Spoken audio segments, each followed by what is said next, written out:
자, 잘 쉬고 왔습니까? 그러면 우리가 컷 편집을 마친 다음에 여러 가지 음악 그리고 여러 가지 효과음을 넣어야 될 때가 있습니다. 그러면 이 음악 같은 경우엔 어디서 찾으면 좋을까요? 인터넷에서 검색을 해보게 되면 음악을 유료로 제공을 해주는 사이트들이 굉장히 많이 있습니다. 그런 방송용 음악이나 유튜버용 음악이나 그런 영상들을 만들 때 필요한 음악들을 하나에 1달러, 2달러 또는 3달러 이 정도의 금액을 가지고 판매를 하게 되는 경우들이 많이 있는데요. 유튜브를 찾아보면 유튜브에서 무료로 음악을 쓸 수 있는 그런 메뉴가 있습니다. 그래서 그 음악을 쓸 수 있는 다운받을 수 있는 곳에 가서 다운을 받아서 쓸 수가 있는데요. 여기서는 어떤 음악의 장르 그리고 음악이 밝은지 어두운지 빠른지 그런 분위기 그리고 주로 어떤 악기를 썼는지 그리고 길이를 가지고 검색을 해서 우리가 찾아서 내 영상에 맞는 음악을 쓸 수도 있습니다. 그러니까 유료로 쓸 수 있는 사이트들은 굉장히 많은데 유료로는 우리가 아직까지는 그렇게 쓸 필요는 없을 것 같고요. 우리가 필요한 음악들은 유튜브에서 찾아서 이렇게 할 수 있는 그런 방법을 사용을 하면 좋을 것 같습니다. 그러면 음악과 마찬가지로 효과음도 유튜브에서 찾아서 쓸 수가 있는데요. 효과음이 아주 다양하진 않지만 어느 정도로 쓸만한 무료 효과음들이 있습니다. 효과음의 경우에도 유료로 사용을 한다라고 하면 굉장히 많은 효과음들을 사용할 수가 있는데요. 물론 여기서도 하나에 1달러, 2달러 정도라서 아주 비싸진 않지만 여러 개의 영상을 편집한다라고 하면 좀 비싸게 느껴질 수도 있습니다. 그러니까 우리는 우리 영상을 편집할 때 가능하면 무료 음악, 무료 영상 효과음 이런 것들을 찾아서 한번 해 보시고 나중에 꼭 필요하다면 유료로 판매하는 그런 음악 그리고 효과음들을 받아서 쓰면 좋을 것 같습니다. 자, 영상을 컷 편집도 하고 그 다음에 음악이나 효과음도 넣었어요. 그 다음에는 우리가 최종적으로 자막 작업을 하게 됩니다. 여기서 자막은 이렇게 이 영상의 타이틀부터 시작을 해서 그 안에 들어가는 대사라든지 그리고 설명이라든지 유튜브에 보면은 아래에 설명이 이렇게 자막으로 표시가 되는 경우들이 있죠. 그런 자막들을 표시할 때 굉장히 좀 공이 들어가게 되는데요. 그렇게 자막이라는 것들이 여러 군데에서 쓰이게 됩니다. 또 작업을 다 하고 맨 마지막에 제작자를 표시를 할 때도 자막이 들어가죠. 그런데 우리가 자막들을 타이틀에 맞게 아니면 밑에 설명에 맞게 쓸 때 폰트가 필요합니다. 폰트의 경우에도 아까 음악과 마찬가지로 유료 폰트가 많이 쓰여집니다. 그런데 아직은 굳이 우리가 유료 폰트를 쓰지는 않아도 되기 때문에 이런 무료 폰트들을 찾아서 인터넷이나 네이버에서 검색을 하면 무료 폰트를 많이 찾을 수가 있어요. 그래서 이런 아주 괜찮은 무료 폰트를 찾아서 쓰면 좋을 것 같습니다. 여기서 어떤 자막의 예를 보여주는 영상이 있어서 한번 좀 보여주고 지나가려고 합니다. 여기서 예능 자막 시리즈라고 하는 그 영상이 있는데요. 요거를 한번 보시고 아, 자막들이 예능에서는 이런 폰트를 이렇게 썼구나 라는 거를 한번 재밌게 보고 다음 설명으로 넘어가겠습니다.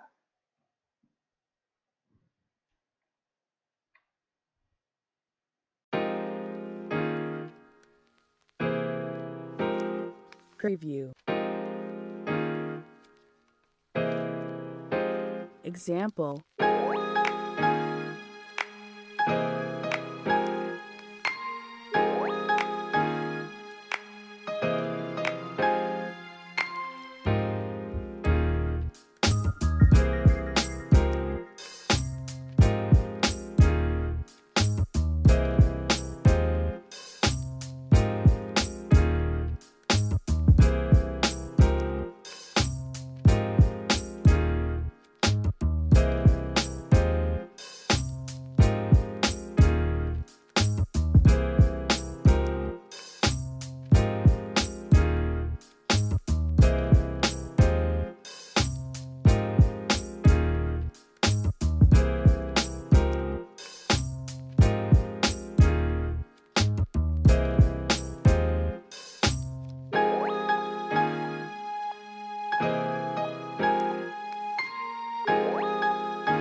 자, 자막 샘플들을 잘 보고 왔어요.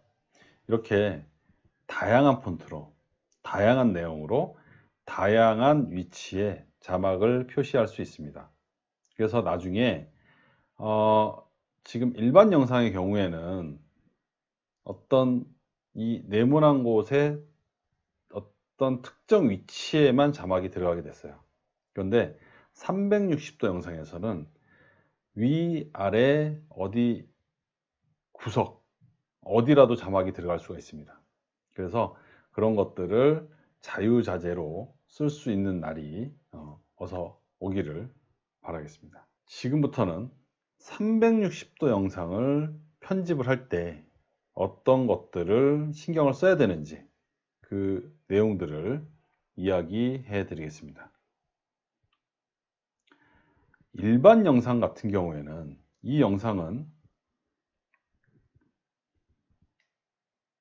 지난 시간에 촬영 관련해서 컷의 변화를 이야기할 때 어떤 부분의 컷 편집입니다. 강의의 컷 편집인데요. 그런데 360도 영상의 경우에는 이렇게 조금 더 복잡한 내용을 볼 수도 있습니다. 그래서 자막이라든지 어떤 이미지라든지 이런 것들을 띄워줬기 때문에 조금 더 복잡해 보일 수도 있고요. 그리고 360도 이 화면 자체를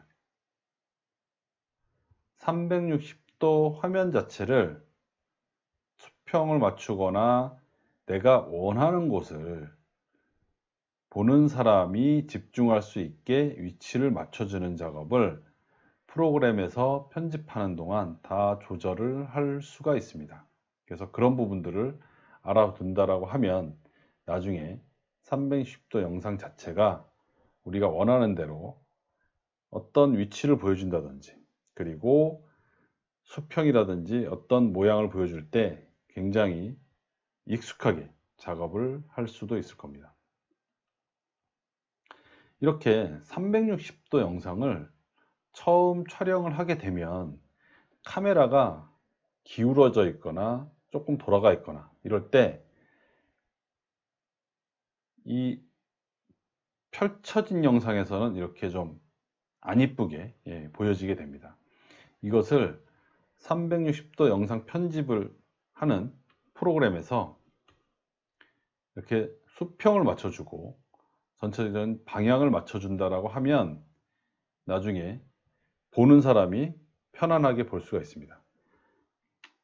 이 영상처럼 조금 기울어진 그리고 좀 왜곡이 된 영상 같은 경우에는 360도 영상을 보는 사람도 옆으로 기울어져 보인다거나 아니면 아래쪽이 보인다거나 그렇게 우리가 원하지 않는 모습을 보여줄 수도 있는데요. 이렇게 좀 수평을 맞춰주고 방향을 정확하게 좀 맞춰준다라고 하면 보는 사람도 어지럽지 않고 편안하게 볼 수가 있습니다. 영상을 보게 되면 우리가 보여주고 싶은 정면 영상을 집중해서 볼 수 있게 방향을 잡아줄 수도 있고요. 이렇게 아래쪽을 보게 되면 아까 영상에서는 펼쳐진 영상에서는 이런 그림들이 보이지 않았는데 펼쳐진 영상에서 360도 영상에서 이게 보여줄 수 있도록 작업을 미리 해 놓는 겁니다. 여기에 보시게 되면 원래는 여기가 카메라 자리죠. 카메라의 경우에 360도 카메라의 경우에 자기 자신이 찍히지가 않습니다. 그래서 이 부분이 조금 이상한 그림으로 나오는데요. 그것은 로고 같은 것으로 가려주게 됩니다. 그리고 그 옆에 다른 자막이라든지 다른 이미지를 더 얹어 줄 수도 있습니다. 그리고 360도 편집 프로그램에서는 영상 자체를 이렇게 작은 지구처럼 보이게 이렇게 만들어서 동영상을 작은 지구에서 왔다 갔다 하는 것처럼 재미있게 보여줄 수도 있습니다. 자, 이 영상 같은 경우에 선생님이 작년에 미국에서 촬영을 해온 360도 영상을 편집을 한 건데요. 제가 요 링크는 다음 강좌에 붙여 놓을 거기 때문에 그 강좌를 같이 보시고 오늘 수업을 마무리하는 걸로 하겠습니다. 자, 수고하셨고요. 그리고 건강하게 다음 시간에 또 만나도록 하겠습니다. 자, 그러면 이만 안녕.